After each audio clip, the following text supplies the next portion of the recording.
And welcome to this edition of the Native News Update on this Tuesday, February 7th. I'm your host for today's program, and today we go straight to an old colleague and friend of ours, Lori Townsend in Anchorage, Alaska, where some of their weather patterns are taking them to 80 degrees below zero. Lori Townsend, thank you for joining with us today on the Native News Update from Anchorage, Alaska. Say hi to all the people watching in today and tell us a little bit about the kinds of things you've been covering up there in Alaska. Well, Paul, I'm excuse me. I'm sure that a lot of people have seen stories about the crazy winter that we've been having here in Alaska. I mean, it is Alaska, so of course you expect a lot of snow and cold weather, but it's been exceptionally so this year. And people have been watching across the nation and internationally the fuel delivery that took place. It was a historic event taking 1.3 million gallons of fuel to Nome. The Sitnasak Native Corporation there had arranged to have this fuel delivered because of shortages in the area and trying to keep the price lower than having to fly fuel in.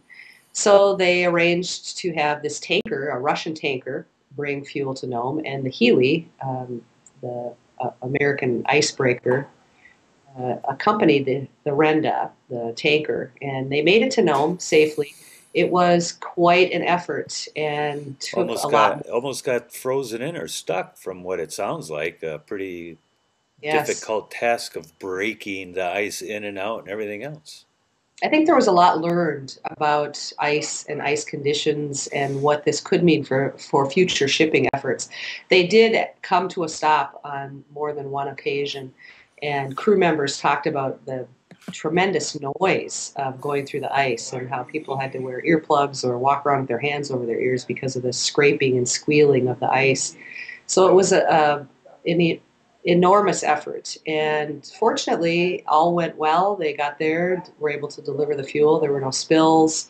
It was pulled off. A tremendously expensive effort. It'll be interesting to see what the final numbers are. But I know that just looking at Coast Guard figures, to rent the Healy, the icebreaker, the Healy, the Coast Guard's icebreaker, it costs, if you're a non-governmental organization, it costs about $17,000 an hour.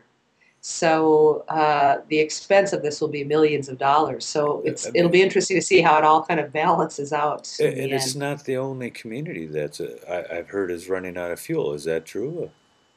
Well, that's something that we're kind of digging into right now. I'm going to be looking into that and doing a program on Talk of Alaska this month, talking to communities about how they're having hard times with fuel because we've had record-breaking cold temperatures here in the state.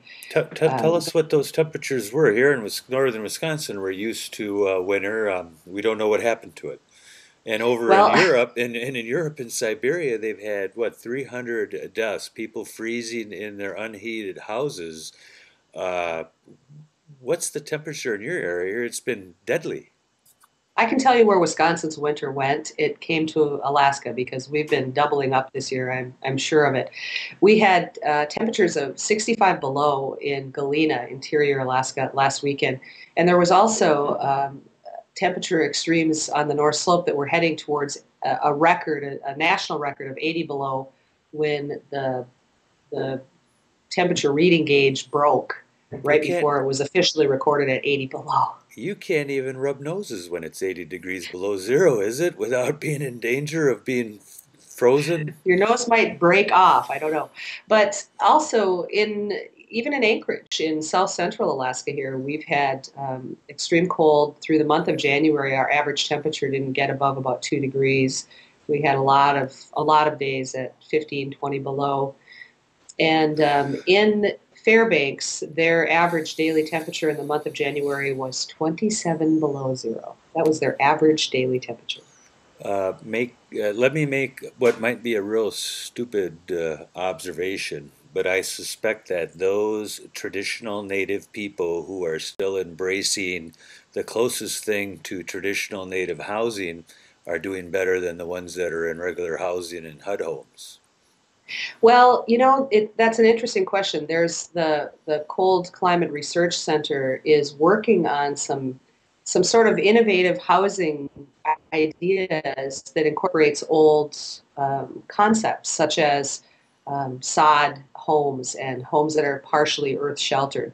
Because, as you said, the HUD housing and some of the newer housing is all above ground. And um, there's research going on right now looking at some of these ideas that kind of incorporate old ways of building and using the earth to keep your home from being quite so cold. Some of the communities that we'll be looking into and reporting on in interior Alaska are having fuel prices in the community of Shungnak up on the Kobuk River. They've got heating oil at $8 a gallon, and gas is more than $9 a gallon. So it makes it really difficult for people to even be able to go out and try to get some firewood to supplement their home heating because the gas expense is so high. It's very problematic for folks, and we'll be doing a lot more reporting on that this month. I'm hoping to have a Talk of Alaska statewide call-in program on that very issue to see how people are faring. And there's calls to our state legislature about, don't forget that we need some help out here, not just Nome.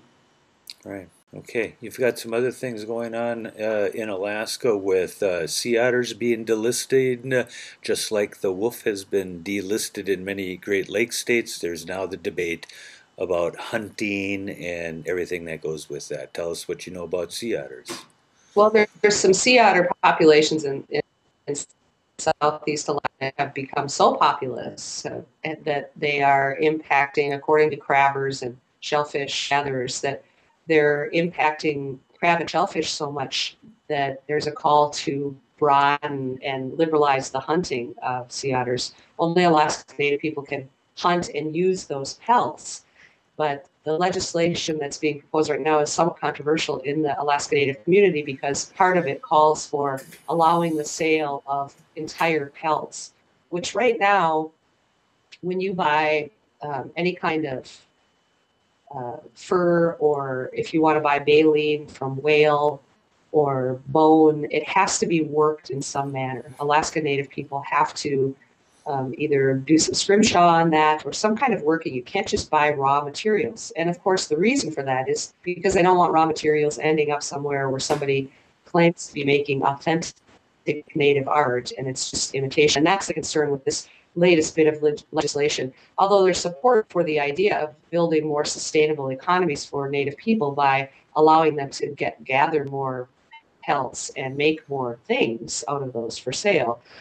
They want to make sure and protect the ability of them being able to control who makes those materials. One lawmaker said, or actually Ed Thomas, who's the chair of Tlingit Haida, said, if you sell pelts by themselves, certainly within a very short time, we'll see in the tourist district in Juneau authentic artwork made in Taiwan, and that's his concern about this. So I think they'll probably work on this legislation a bit, but it's an effort to both control the population and also help people make some more money in those micro economies.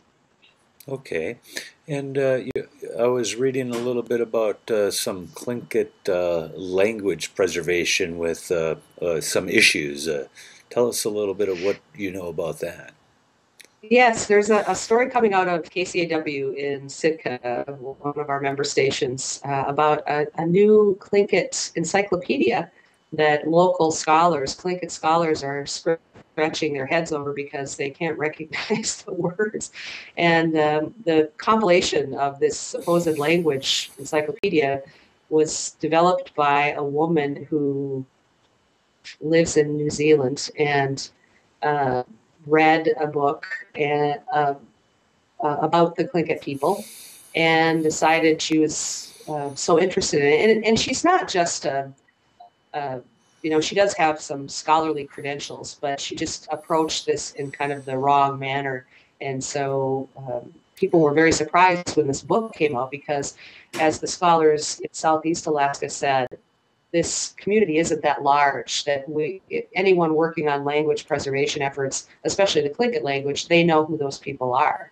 And so they'd never heard of this lady before, and everyone was a little bit taken aback by this book that came out that really doesn't reflect the language properly. Right. Is So it it's because she developed her own writing system, which sometimes has taken place outside of the community, or she has adopted a syllabic system that they're unfamiliar with, but other people might be? What can you tell well, me about that? Yeah.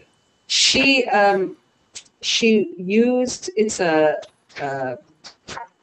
it's a work that's the second of 9 volumes by this woman. Her first work was a dictionary of Maori that was published a few years ago.